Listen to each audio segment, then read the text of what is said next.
চট্টগ্রামের খাতুনগঞ্জে নিত্যপণ্যের সরবরাহ বাড়ায় কমেছে দাম, তবে খুচরা বাজারে এর কোনো প্রভাব পড়েনি। এ বিষয়ে বিস্তারিত জানাতে আমাদের সঙ্গে যুক্ত হচ্ছেন সহকর্মী নয়ন বড়ুয়া। জয়, রোজার আগে খাতুনগঞ্জে নিত্যপণ্যের দরদাম কেমন দেখছেন, বিস্তারিত জানান।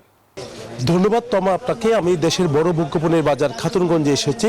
তো খাতুনগঞ্জের বাজার ঘুরে যেমনটা দেখেছি, একের পর এক করে পণ্য যে বন্দর থেকে খালাস হয়েছে সেই পণ্যগুলো কিন্তু আসতে শুরু করেছে। তো সরবরাহের কোনো ঘাটতি আমরা দেখছি না, যেহেতু রমজানের আগেভাগে কিন্তু আমদানি করা হয়েছে। তো অনেক পণ্য খালাস হয়েছে, আবার দেখা যাচ্ছে যেসব পণ্য এসেছে সেই সব পণ্যের দাম কিন্তু কিছুটা কমতেও শুরু করছে।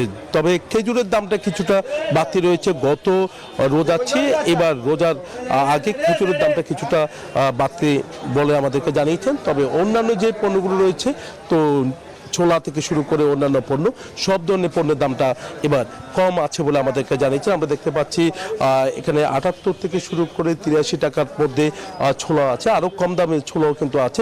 মসুর ডালের দামও দেখা যাচ্ছে কিছুটা কম, তবে অন্যান্য যে ডাল সহ অন্যান্য পণ্যের দামও কিছুটা কম আছে। আমি একটু আমদানিকারকের সাথে একটু কথা বলতে চাচ্ছি, কেমন আমদানি হয়েছে, দাম কোন পর্যায়ে আছে বলে মনে করছে? ধন্যবাদ।